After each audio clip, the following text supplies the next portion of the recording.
Lors de l'Olympe désunis, Apollon, Artémis et Aphrodite ont disparu depuis la chute de Troie.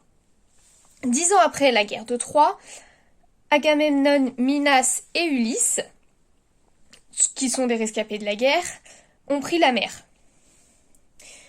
Zeus et Héra sont en discorde. Poséidon et Hadès contestent les pouvoirs de Zeus. Ithaque, qu'on voit ici, est situé juste ici, est le royaume d'Ulysse. Télémaque est le fils d'Ulysse. Pénélope, c'est l'épouse d'Ulysse et donc la mère de Télémaque.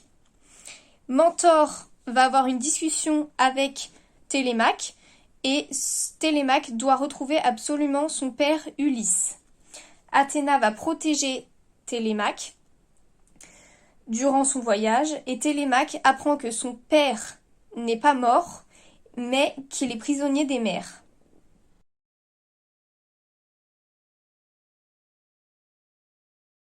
Ulysse et ses hommes sont maintenant échoués sur une île. Ulysse se rappelle 10 ans plus tôt la chute de Troie, le cheval qu'il a créé, ainsi que ses amis morts au combat, Achille, Ajax, Antiloque, Protocle. Tous ses amis sont morts. Ulysse remet en doute la foi qu'il a pour les dieux. Zeus a peur qu'Ulysse devienne athée, parce que les dieux gagnent leur pouvoir de la croyance que l'on place en eux. Alors si Ulysse ne croit plus aux dieux, cela pourrait bien être leur fin.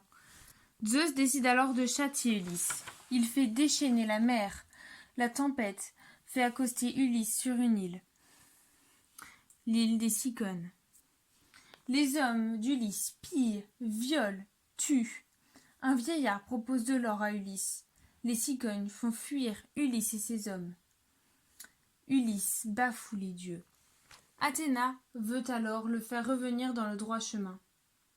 4 semaines après Troie, les marins s'apprêtent à rentrer, mais une grosse tempête les repousse loin d'Ithaque. Elle les repousse vers le sud, sur l'île des Lotophages. Sur cette île pousse un fruit, le fruit du lotus, qui permet d'oublier et d'effacer la mémoire. 3 marins en prennent, mais Ulysse hésite. Il repense à la guerre, mais aussi à sa famille. Il jette le fruit par terre, ce qui déplaît aux habitants. Les marins repartent. 6 jours après, ils accostent sur une autre île, l'île des Cyclopes. Ces cyclopes sont grands, ils n'ont qu'un œil. Ce sont des êtres sanguinaires qui dévorent les étrangers. Ulysse et ses hommes entrent dans une grotte de cyclopes, car ils y voient des vivres.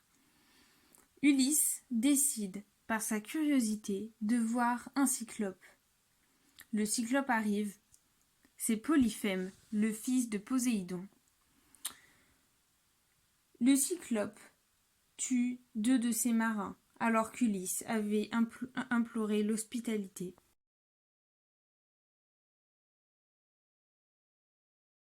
Ulysse est enfermé dans la grotte de Polyphème, qui est le cyclope. La nuit, Ulysse fait boire le cyclope, puis crève l'œil du cyclope, comme nous voyons ici, une fois que celui-ci est endormi. Le matin, Ulysse et ses compagnons s'enfuient de la grotte. Polyphème est le fils de Poséidon.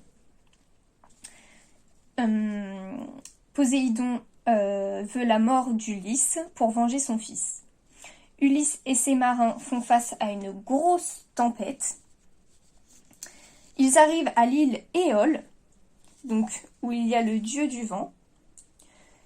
Pendant 1 mois, ils profitent sur l'île, ils boivent, ils mangent, ils font la fête.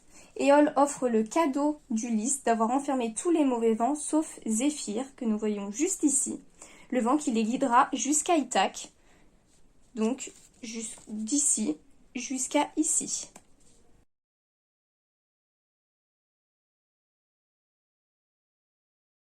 Pendant ce temps, Pénélope prie pour Ulysse. Le père d'Ulysse, Laërte, désespère de ne pas voir son fils rentrer de la guerre, et nous rappelons que sa mère est Anticlée. Pénélope dit à ses prétendants qu'elle choisira un mari quand elle aura fini de tisser une fresque racontant les exploits des dieux. Ulysse et ses hommes accostent sur une nouvelle île. Un petit groupe part à la découverte et, devant un village, tombe sur des loups qui leur font la fête. Euryclès frappe à une porte et une très belle femme lui ouvre. Elle est entourée de loups et de tigres. C'est Circé. Les marins, sauf Euryloque, la suivent. Circé leur fait boire du vin, prononce des mots dans une langue étrangère et transforme les marins en porcs. Euryloque, qui a tout vu, part le raconter à Ulysse. Circé est la fille du soleil, c'est une magicienne. Ulysse veut aller sauver ses amis chez Circé. Il croise un berger, nous supposons que c'est Hermès, qui lui donne une fiole qui inhibera les effets des boissons de Circé. Circé lui sert du breuvage, il boit, puis il la menace. Circé le reconnaît, c'est Ulysse. Elle fera ce qu'il veut en échange d'une nuit. Ulysse accepte en échange qu'elle n'essaye pas de le tuer et qu'elle libère ses amis du mauvais sort. Circé fait sa part du marché. Ensuite, l'équipage arrive et ils font un banquet.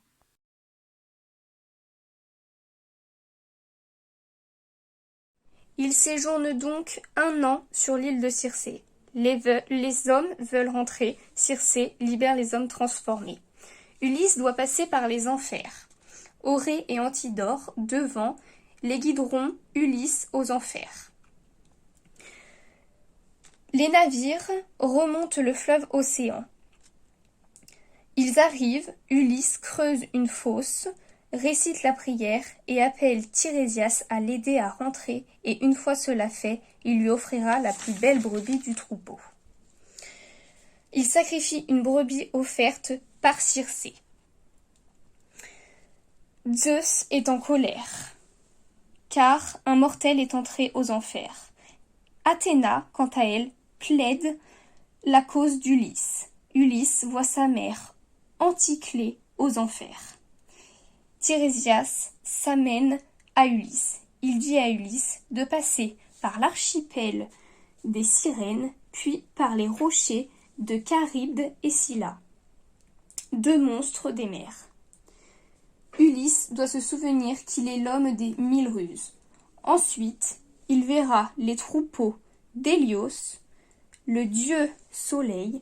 Il ne devra pas toucher les bêtes sous peine de mort.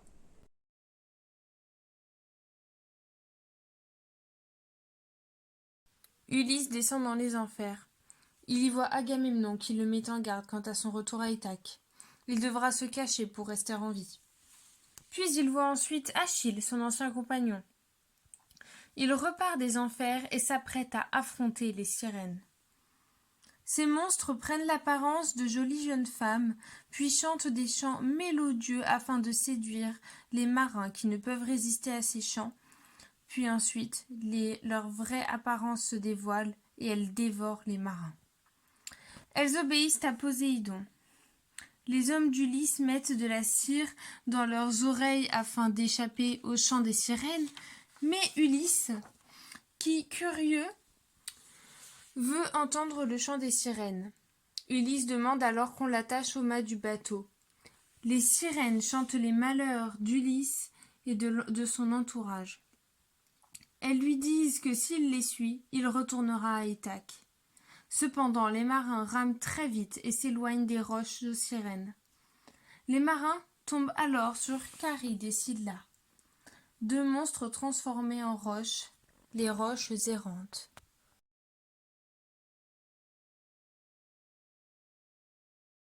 C'est la panique totale sur le bateau d'Ulysse. Scylla attrape les derniers bateaux.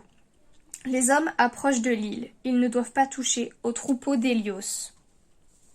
Il reste 1 mois sur l'île. Ulysse s'endort et quand il se réveille, il voit ses hommes faire rôtir les bêtes du dieu soleil. Les squelettes des animaux se mettent à bouger, faisant fuir les marins en mer. Zeus forme une tempête et fait couler le navire d'Ulysse.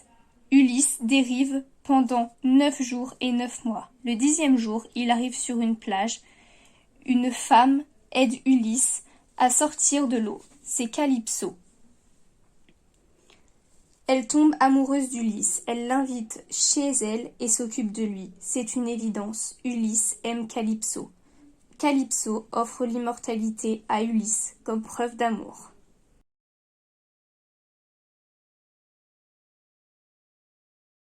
Cela fait maintenant 7 ans qu'Ulysse est chez Calypso. Ulysse est nostalgique de son foyer, son épouse et son fils. Il est tourmenté. Zeus aussi est tourmenté. Hermès fait une apparition dans la grotte de Calypso. Il lui demande de laisser Ulysse partir. Ulysse choisit de partir et en 4 jours, il fabrique son navire. Il part. Le lendemain du 18e jour de mer, il aperçoit Ithaque. Poséidon se déchaîne et Ulysse tombe à l'eau. Il accoste sur une plage. À son réveil, il tombe nez à nez avec plusieurs femmes. Au même moment, Télémaque rentre de Sparte et attend la nuit tombée pour rentrer, car il sent une embuscade de la part des prétendants de Pénélope. Ulysse s'agenouille devant Alkinoos pour qu'il l'aide à rentrer chez lui. Alkinoos se méfie d'Ulysse. Un poète raconte la guerre de Troie devant un banquet. Ulysse se met à pleurer. Alkinoos demande une explication. Il raconte son histoire. Alkinoos fait offrir un bateau à Ulysse pour qu'il reparte. Cependant, c'était un piège, du moins c'est ce que croit Ulysse.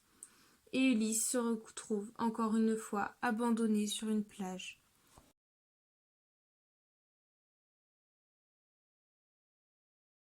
À Ithaque, les prétendants n'en peuvent plus d'attendre. Cependant, une des servantes a trahi Pénélope et a raconté sa ruse à Antinos, le chef des prétendants. Pénélope est enfermée et contrainte de terminer le linceul.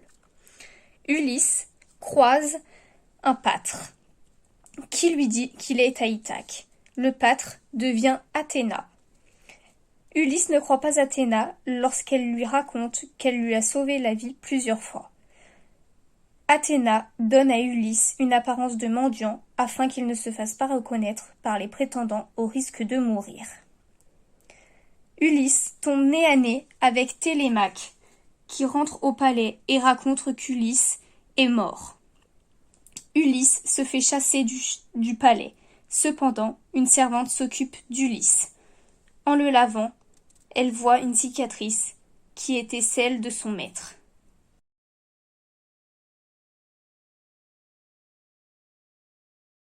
Le jour du choix est arrivé. Le prétendant qui arrivera à tirer dans 12 paires de haches avec le grand arc d'Ulysse deviendra roi d'Ithaque. Télémaque, ainsi que les prétendants, essayent chacun leur tour mais n'arrivent pas à tendre l'arc. Le mendiant s'avance vers l'arc et l'examine. Sans la moindre faiblesse, il tire et touche sa cible. D'un geste vif, Ulysse enlève ses haillons et se montre. Il tue tous les prétendants. Télémaque emmène les serveurs infidèles hors de la cour, puis les fait pendre. Pénélope ne reconnaît pas Ulysse. Elle souhaite qu'il dorme dans le lit qu'il avait sculpté jadis mais déplacé. Ulysse rentre dans une colère car il était impensable pour lui de déplacer le lit qui était sculpté dans un olivier. Pénélope reconnaît alors Ulysse grâce à ce souvenir que seuls eux deux connaissent et tombe dans ses bras. Le soir, Athéna apparaît à Ulysse et lui demande de pardonner aux dieux. Ulysse refuse et dit que les dieux n'ont pas empêché les carnages, notamment à Troie. Ulysse affirme que les hommes ne sont plus des pions sur les échiquiers des dieux. Ulysse est l'homme qui a dressé l'humanité contre les dieux.